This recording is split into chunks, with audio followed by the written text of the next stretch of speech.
Welcome surfers, this is Joele and this is coding sound in C++ lesson number 5. In the last lesson we got a plugin reading MIDI and simply showing the note name on the screen. But we are still producing silence. And before we generate a first kind of sound, we need to talk about the language that a sound card speaks. So let's start from the beginning. What is a sample? In real world, the sound is a vibration of air pressure, and this vibration is continuous. Inside the plugin, this vibration is a single float numeric value. 0 represents the silence. 1 represents the maximum positive pressure that the speaker can reproduce, and -1 is the maximum negative pressure that the speaker can reproduce. Anything beyond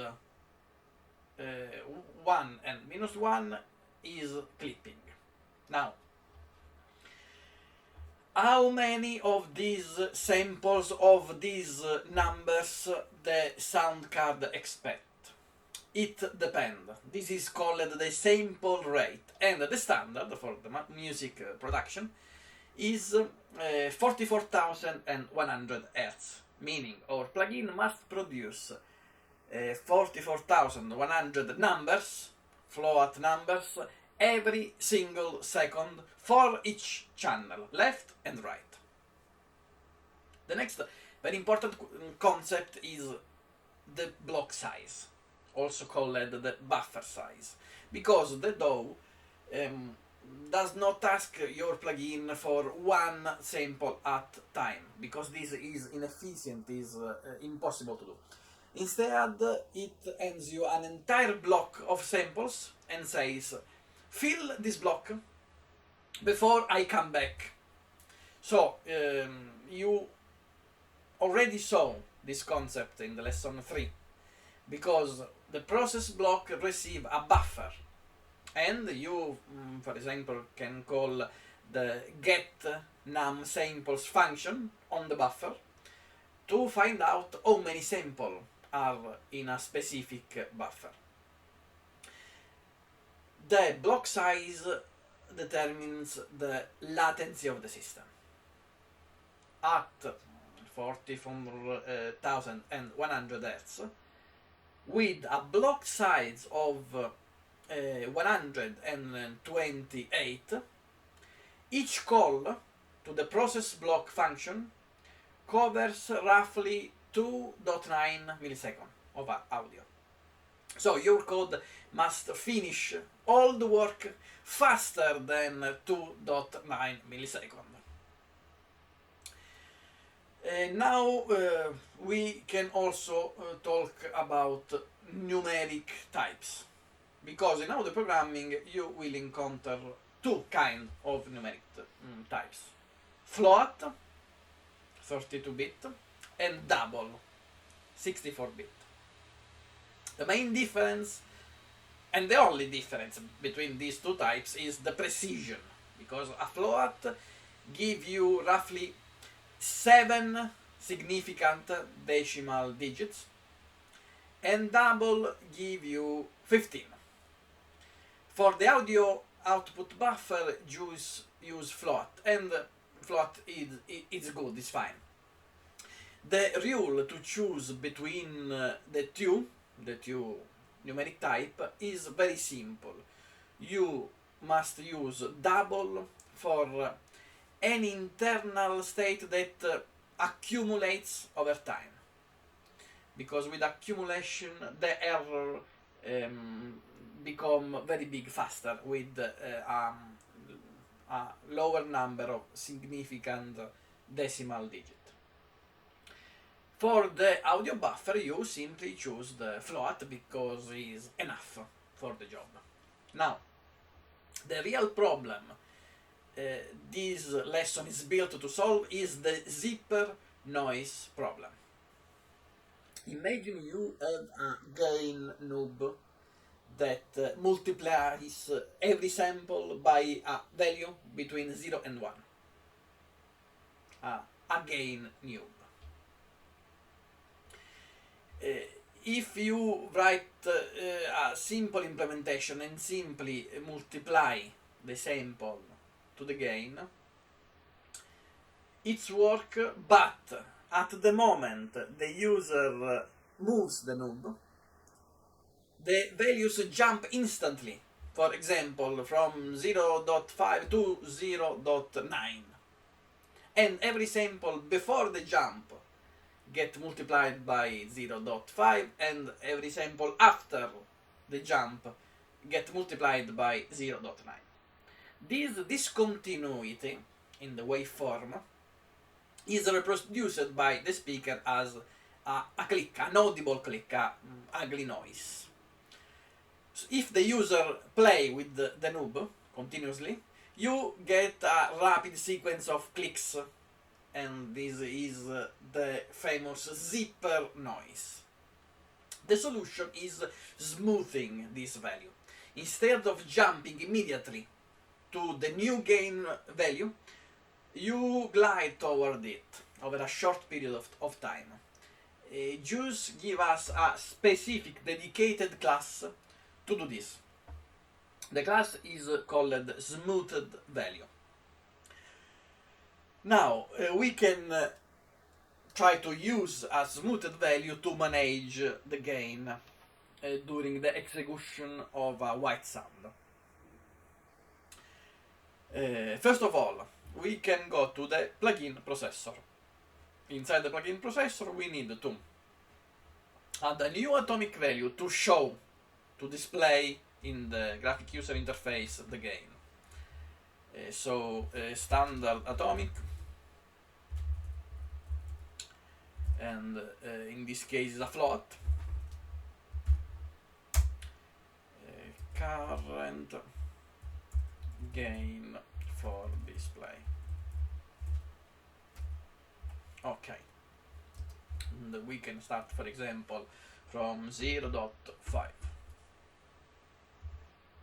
Okay, and now we can declare a couple of private variables. The first one is a random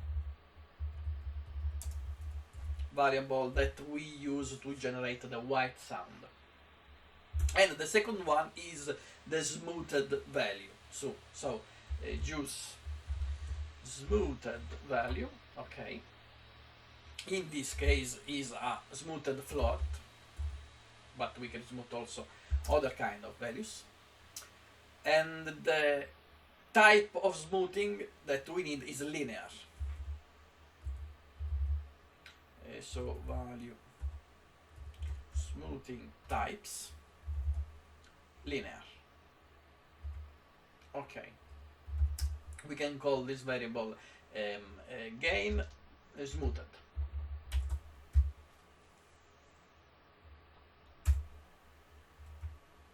Is a flow. Perfect. Okay. Now, inside the processor, we need to do something before the real play action, and this is done inside the prepare to play function. So, inside the prepare to play function, we can tell the smoothed value what is the sample rate, so it can calculate how many steps are needed for the smoothing duration. And we also need to tell what is the smoothing time. In our case, we can choose, for example, 20 milliseconds. To do all of this, we can call on gain smoothed. I write smoother, yes. We can call on gain smoothed the reset function. And now we can set the initial value. Set the current. Okay. Now the important part. We need to update the process block.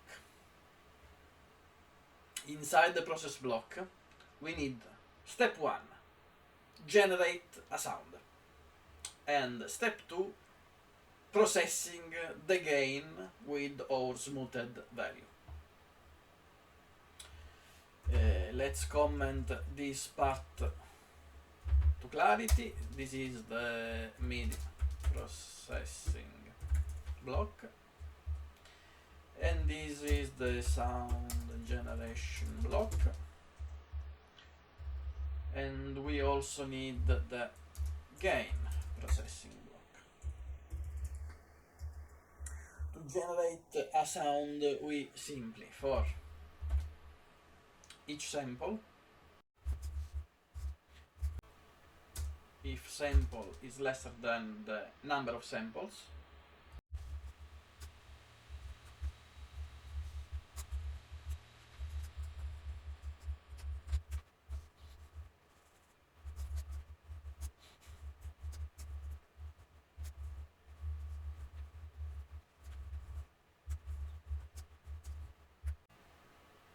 okay, with this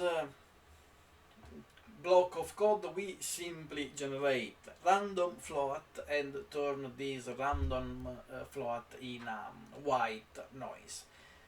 Now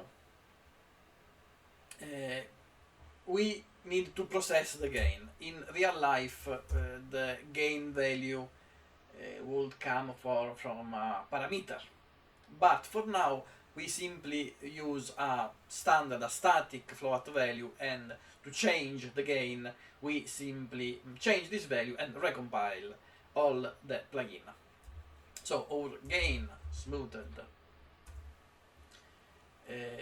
target value is 0.8. And now we can use the smoothed value to multiply the real value of the sample, and this for each sample.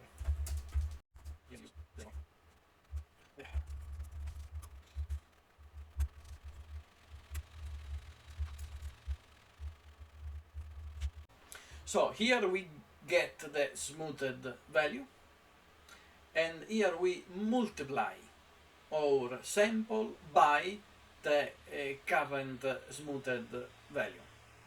The last thing we need to do is update the atomic variable for the graphic user interface.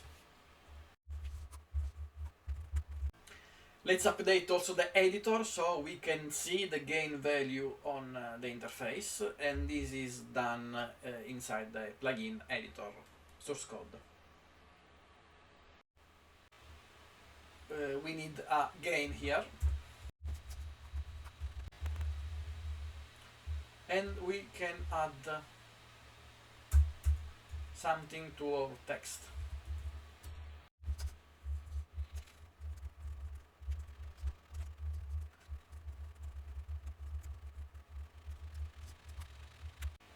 Okay, let's try this code.